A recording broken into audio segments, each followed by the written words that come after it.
G'day, I'm Paul. So the updated Tiguan arrived in Australia a little while back, but the Allspace has lagged behind it, but it is finally here. So today we're going to check it out, see if it's any good. This one here is one down from the top spec. It's called the Allspace Elegance. This is the diesel, so the 147 TDI specification. It's priced at just under $60,000. That's too expensive. The whole range kicks off at around 45 grand. This competes with things like the Mitsubishi Outlander, the Honda CR-V, Nissan X-Trail. There really aren't too many 7-seat SUVs in this segment, and a lot of people will cross-shop this with stuff like Sorento and Santa Fe that are that one step above in terms of size. Today we're going to do a detailed review of this car, so if you do want to skip ahead to other parts of the review, you can use those time codes on the screen, or if you're on YouTube, you can scroll down and use the chapters below. If you haven't done so already, subscribe to our channel and press the bell icon, because that's going to tell you every single time we'll review yet another silver car. So let's talk about the exterior. You've got 6 colors to pick from, and depending on which one you pick, it'll cost you between $900 and $1,100. So the Elegance, why do they call it the Elegance? Well, it looks elegant. You can get the R-Line, which is one above this, and that comes with like the R-Line styling kit and all that sort of stuff. But I actually think this looks pretty good. This facelift that they have done for Tiguan has really sort of sharpened it up a bit and given it just a little bit more presence out on the road. So down the front here, you've got chrome elements littered throughout that sort of grille section, big Volkswagen logo. The new thing that I think is pretty cool is this LED strip that runs along the front here. It kind of connects the 2 headlight segments. I did notice though, this already has condensation building up in there, which isn't really a good look in my opinion. Down the bottom here, you've got a little bit more of that black finish, and then your parking sensors nestled in. A little bit of piano black through the center section there. So it is a pretty sort of subdued look, but it does look stylish in my opinion. Over here, headlights, you get matrix LED headlights with LED daytime running lights, LED indicators as well. Pretty decent headlight, nighttime projection is good, and the matrix LED function tends to work pretty well also. Whip around to the side here. Down here you've got a set of 19-inch alloy wheels. Now the R-Line comes with a set of 20s. This is on 19s with adaptive damping, so I'm thinking this should actually ride pretty well. It's got a decent amount of sidewall rubber there too, so we'll see how that goes. Wheel arch cladding, because, you know, off-road vehicle, except it's not really off-road. Actually, we did have one of these in our off-road comparison recently, and you can watch that by clicking up there. It actually performed pretty well. I was surprised by how well it did. So there you go. Over here, Allspace, because the Allspace version is slightly larger than a regular Tiguan with 7 seats. Up the top here, you have an indicator built into that wing mirror, and then a camera just down here for that 360 camera. You've got this chrome strip that runs along the top and the bottom section there. Roof rails, you have privacy glass, and then whip around to the back. This is where the Allspace looks slightly different to a regular Tiguan. So it is longer, so that accommodates your 7 seats, and hopefully it means there is actually boot space behind the 3rd row as well. 4Motion, because this is an all-wheel drive vehicle, and then Allspace badge down here as well. Tiguan lettering along the back there too. A little bit of chrome down the bottom here. They've concealed those exhaust pipes. They haven't tried to pretend like they exist. So let me know what you think about the design in the comments section below. Is it too sedate? Would you go for the R-Line instead? And they don't actually offer the Allspace in a full-fat Tiguan R version. Do you think they should? I think it'd be pretty fun, because I did very much enjoy the Tiguan R when we drove that. So let me know what you think in the comments section below. So we're inside the Tiguan Allspace. We'll start off with the keys. So you've got, lock, boot, unlock, Volkswagen logo on the back. Strangely, it still has a flip-out key, even though nothing here is really flip-out operational except the door handles. So, yeah, anyway, proximity sensing key, so you can leave that in your pocket. Once you're inside, you have a push-button start just here. In terms of the design, it looks pretty much exactly the same as a regular Tiguan, which I think is a good thing, but I do feel that the Tiguan interior is starting to feel a little bit dated, and that is just because this was more a facelift than a brand new generation when this came out. So there is a new Tiguan in the works, and I think that will really debut all of the latest and greatest sort of infotainment and visual setup that we see in other Volkswagen products. So that is interesting stuff. Now, in terms of the materials and stuff, it's all actually quite nice. So soft touch materials up the top there. That swiping noise you hear is the infotainment system. Every time I wipe my hand past it, it sometimes works. There you go. But yeah, soft touch materials along the top there. There's faux wood inlay along the dashboard and also the doors. LED ambient lighting as well around the cabin. and minimal use of piano black, which is definitely a good thing. Now, what about your touch points? So that is not too bad, and then not too bad on the door as well. We've tested the surfaces with our gyrometer. If you do want to see how this car compares to other cars that we've tested before, have a look at the link in the description below. Now, build quality. What is that like? So this all feels really quite nice and solid. Door slam. Hopefully this doesn't beep. In between beeps though, it sounds really good. Now moving on to infotainment. So you've got a 9.2 inch infotainment display. You can see there where my fingers get close to it, it brings up additional context menus. The whole logic behind that is that it's nice and clean when you don't need those menus, but it knows that you do want to access the menus as your finger gets closer, and then it brings all the other stuff up. It also has that gesture control system, so I'll see if I can actually get that to work now. Okay, so it looks like it has to be above the screen, and then it sometimes works. I really just don't like these systems because they work when you don't want them to work, and when you do want them to work, they don't do anything. So it's a little bit disappointing. Now, in terms of your other functions in here, on the radio front, you have AM, FM, DAB, digital radio. It's all plumbed through an 8-speaker Harman Kardon sound system. Sounds pretty good. So if you do like your sound, you're going to love that. In terms of smartphone mirroring, you have both Apple CarPlay and Android Auto. This is what your Apple CarPlay looks like. So full screen integration, wireless, very nice and snappy. And then this is what Android Auto looks like. Again, full screen integration and super simple to use there as well, and wireless too. In addition to all of that, you do have a screen ahead of the driver there as well. It's a 10.25 inch display. It's sort of similar to the other Volkswagen stuff we've seen before, but you can switch between a number of different views there. You can use the inbuilt satellite navigation if you want, and then you can supersize the screen too to bring up other context menus. Now, moving on to safety tech, you have autonomous emergency braking with pedestrian detection. You have an auto dimming rear vision mirror. There's a blind spot monitor built into that wing mirror. You have radar cruise control with lane departure warning, a lane keeping assistant. We're actually going to test this tech a little bit later on to see exactly how well it works. You have rear cross traffic alert. On the parking front, you have a semi-autonomous parking setup, front and rear parking sensors, and a 360 camera as well. Let's have a look at the camera, see how good that is. There it is there. So the 360 camera, it's okay, a little bit washed out around the sides there, but you can click on zones to see a little bit closer in, and that's actually not too bad. We can see very clearly what's on the suitcase there. The steering wheel moves those guidelines as well. You've got a different set of modes here too. So you've got a little parallel parking assistant, you have a trailer hitching mode, and then a super wide angle mode for reversing out of tight spaces. But because it also has rear cross traffic alert, that will warn you as you approach those areas. There's the front camera, and you can do the sides as well. So really nice setup there. Yeah, you can see the quality of that isn't amazing, but at least you do have coverage there on the sections that you need. So let's talk about practicality, and we'll start with your connectivity. So you've got two USB-C ports down the bottom here. There's a 12-volt outlet down there as well. That's where you'll find your wireless phone charger as well. So that's your charging hub, I guess you could say. In terms of storing your phone, it can sit down there on the wireless phone charger, or you've got this really innovative section down here. So what you can do is snap these open as you go, and then whack your phone in there, and it sort of gives you a bit of versatility on storage. Same goes for your coffee cup. So this grips it really nicely, so you're not going to have coffee spilt everywhere as you go. And that means you can progressively put larger bottles in there as well. So I'll see if it'll actually fit that.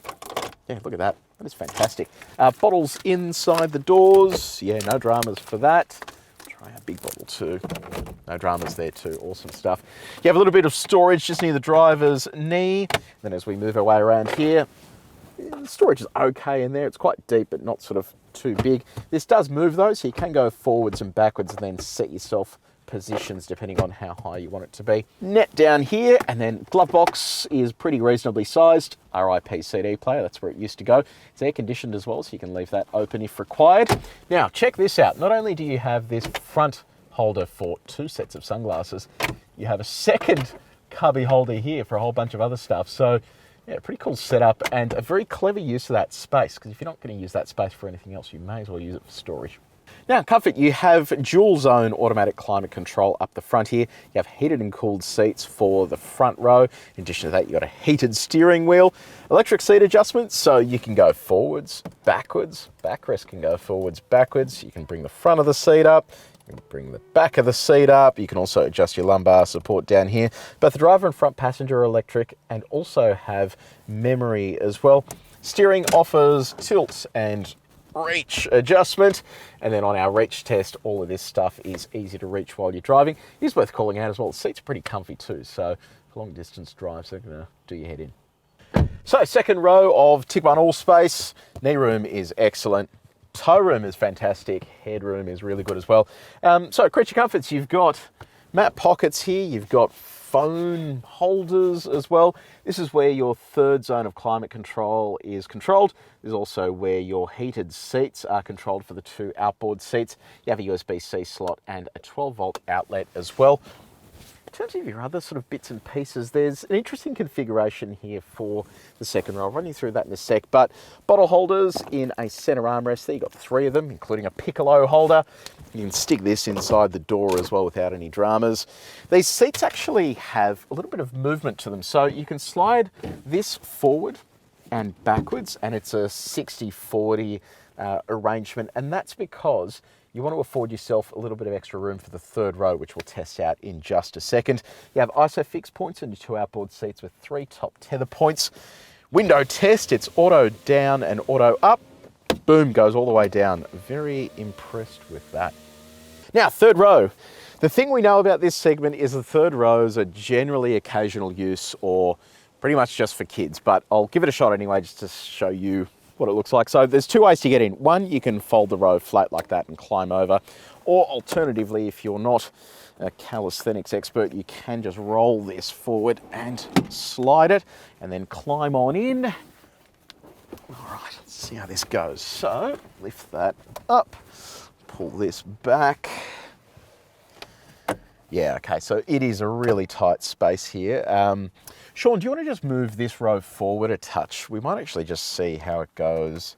Just maybe 1 click forward. Yeah, that'll do. So yeah, there isn't a great deal of leg room down there, and I'm pretty wedged into here. No head space either. So this is very much just a kid's zone, but you do have a cup holder here and a little bit of storage off to the sides. I think if you're a little kid, this would probably be a fun place to be seated for a little while, but as an adult, not so much. Now let's talk cargo space. So powered tailgate.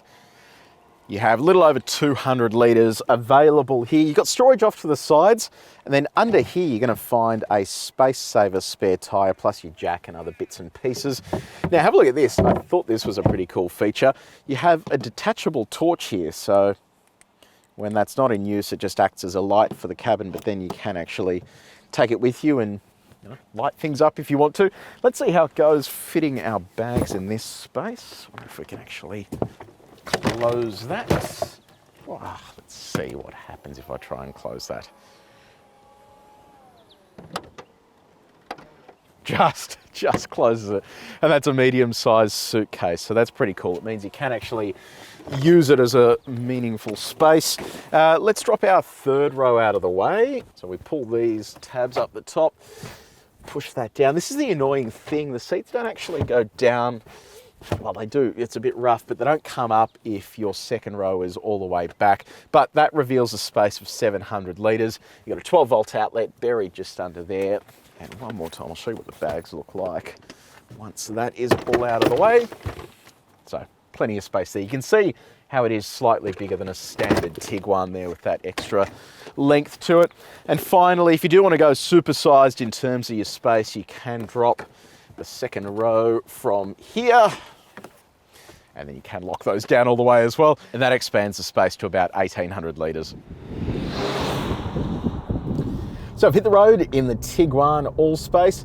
You know what, haven't driven a diesel SUV like this in a little while. A lot of them have been petrols or bigger sort of diesels, but 4-cylinder diesel in an SUV, I haven't driven in a while. So it is interesting how quiet this is. Just immediately as we set off there, you can really just hear the refinement in the engine, and it sounds like they've spent a fair bit of time making sure that noise doesn't come into the cabin. It is powered by a 2-litre turbocharged diesel engine. It makes 147 kilowatts of power and 400 newton meters of torque, which is where 147 TDI comes from. And that's all mated to a 7-speed wet clutch, dual clutch transmission. Now, dual clutch transmissions, you know what I think of them. Some are okay, some are not okay. And this one's actually not terrible. The interesting thing is they've integrated a really decent stop-start system as well. So it's quite seamless when it comes on and off. The only thing I did notice is when you start applying the throttle, literally at half throttle now, and it's not really doing anything. You kind of have to really get on the throttle for it to wake up and start moving. And I think that's just a transmission calibration, because if I go down into sport mode and I do the same thing, it responds much quicker. So yeah, I think it is just a gearbox calibration, but I do find that a little bit frustrating, and I just wish it could be a little sharper straight out of the box. It just doesn't make sense to have that much sort of throttle inactivity on the first half of travel. Volkswagen claims a combined economy of just over 6 litres per 100 Ks. We're currently sitting on 6.9 on the long-term average, which is pretty good. But you consider this is a family SUV, that is getting really close there to hybrid economy. And if you are spending a fair bit of time on the highway, this is going to be the better option, because it is a really efficient engine. It is worth keeping in mind it does require AdBlue, so that will cost you, in the long run, you're going to have to pay for that every time it requires a top-up, but it is just worth keeping that in mind. The other thing worth noting as well is that this uses 4Motion, and look, in theory, it's an on-demand four-wheel drive system because it's technically sending torque primarily to the front axle. It only engages the rear axle when it detects slip, and those systems will always have some inherent lag in them. But this one is pretty snappy. I was doing a little bit of dynamic driving on our skid pad area, and I could feel it shuffling torque to the rear as required. And I think that's a sign of a good system. If it doesn't require full slip at the front before it does anything at the rear, that's when you know it's actually active and working well.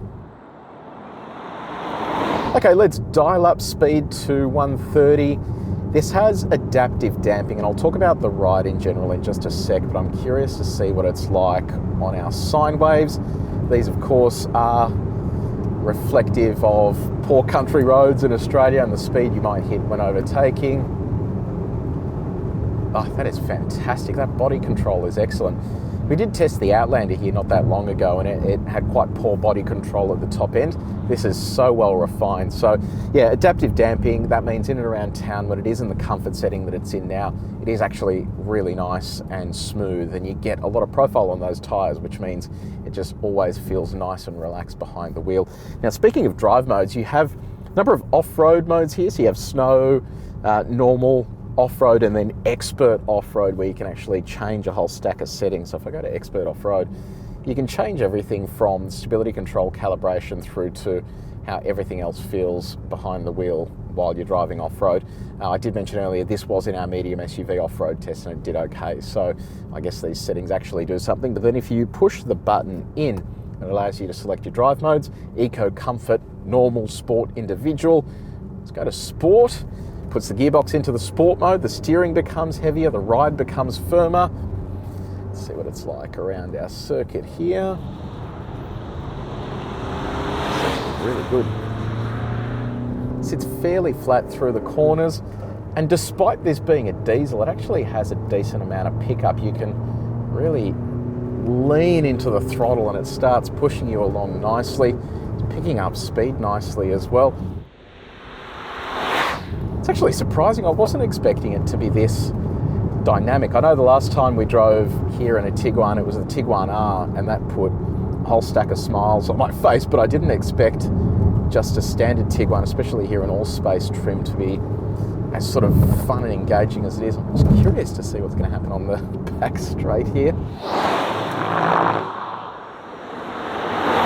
This is surprising, even on these tyres that aren't really all that sort of sport focused, it's holding on really nicely, and we'll just come out onto the back straight here and see how it goes. Yeah, look, it runs out of puff a little bit there, but I'm actually pretty surprised at how well this handles. So yeah, big tick there on the handling front. Okay, let's do a 0 to 100 run here. So Volkswagen claims a time of just under 8 seconds. We're going to do 0 to 100, but also up to 120, so we can see what our 80 to 120 overtaking time is like. Pop our GPS measurement device into the right mode. I'm going to put this into sport mode, and then in addition to that, I'll put the stability control into ESC Sport.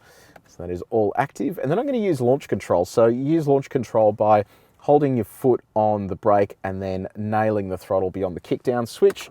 And then it'll come up saying launch control active. Here it is there. So it builds up some revs. We'll let go of the brake. Right, it pins you in the seat nicely. It's pretty good. All right, here we go. Past 100. And there's 120. So we'll just pull her up. Okay, so 0 to 100 in 7.9 seconds and 80 to 120 in 6 seconds. So that's actually not too bad. It shows you that it still has that punch available for overtaking, which I guess is what you want, especially if you have a full complement of passengers. You want to know that it can get up and move without sort of too many dramas. And what about our reverse test? Let's give that a shot. Put that into reverse. Here we go, straight down. A bit of torque there, but 30 k's an hour is as fast as it gets. Now, what's visibility like? So down the front there, it's good. I can see decent vision down the side with those wing mirrors, blind spot monitors built into those. Visibility out the back is good as well, but keep in mind if you do have the third row up with the headrest deployed, it will be just a little bit tricky to see out of there. Now, you're probably not going to be doing any towing, but if you do want to, it has a 2.5 ton brake towing capacity, which I think is pretty impressive for a 7-seat SUV in this segment. Okay, let's test out our lane departure and our lane keeping systems, plus another feature that I've seen on a bunch of other Volkswagen vehicles that I thought we'd test out today. So I'm going to get this up to 70 k's an hour. I'm going to speed up there. So 70 k's an hour is where we're at. So you can see that the system is active because I've got the little lanes on display there. If I go over to the right, it will then pull it back in a little bit there. It's actually doing a good job of centering the vehicle in the lane here. I am sort of still just holding the steering wheel a little bit there, but it's doing a good job in this first lane. We'll jump over to the banked lane. We'll see how that goes. This often throws some of these systems out a little bit. Wait for that to go green. There, it's green there. And we'll see what happens as we drift towards that line. It's doing an okay job. So what it's doing, it pulses it back into the center and then kind of lets go when it's in the center. I don't think this is like a proper lane centering system. I think it's more just a lane departure. But we'll see what happens if we go up to the top bowl. It's actually doing a really good job there. So top lane of our bowl now. Let's see what happens. This is the one that basically catches everyone out. It's now come up with an error. Well, okay, we've got a whole bunch of errors. Lane assist and stability control not available. So I don't know what happened there. There's like a whole bunch of warnings on my screen now. Tire pressure loss indicator. The whole thing is lit up. Okay, I don't know what's going on. We're going to pull over and we'll just have a little look outside the car. Wow, okay, everything has errored. I'm going to try switching the car off and on. No, so we've tried locking, unlocking, restarting, nothing seems to have fixed it. So for some reason, moving to that third lane of the bowl has just made all these warnings come up. So yeah, it's a pass in lane 1, pass in lane 2, and a fail in lane 3 just by virtue of the car coming up with all of these error messages. The other thing I wanted to show you, but obviously can't now because we've got all these error messages, is the undertake protection, which seems to be common on a lot of Volkswagen products. And it basically means that if you are driving in a lane with radar cruise control on, if there's a vehicle to your right that you're about to pass by undertaking, it'll prevent you from doing that until you tap the throttle and it accelerates away. So next time we get one of these in, or if this decides to fix itself, we will get vision of that as well. Hello everyone, sorry to interrupt your Tiguan viewing. I just wanted to give you a quick update on the error that came up on the Tiguan. After we shot the video, I sent that information off to Volkswagen, including the video, and they've come back and said that there was a misreading from the acceleration sensor which caused the system to take a cautious approach by deploying warning lights seen in the driver's cluster. When it was confirmed there was no ongoing fault, the system reset to normal status, and that's what happened later in the day. The car was driving normally. So just wanted to give you a quick update on why all of those errors appeared. So Tiguan Allspace, I think despite the age of the platform, this is still a really good car. And the thing with the Allspace is, I think it's the most dynamic in the segment when it comes to 7-seaters. The rest of them are just, they become very compromised when they try and add 7 seats, whereas this meets the brief for 7 seats. It's still quite sporty and engaging to drive, and here in diesel trim, uses barely any fuel at all. So if you do want a slightly sportier version, there is a 162 TSI available. Unfortunately, the full-fat R version doesn't come in 7 seats, but this is still really enjoyable to drive. So let me know in the comments section below, have you bought a Tiguan Allspace? What else did you look at when it came to shopping this? And are you happy with all the features and tech that it has? Keen for your feedback. If you did enjoy this video, please make sure you share it with your mates. Hit the like button, and if you haven't done so already, subscribe to our channel and press the bell icon. But until next time, take it easy.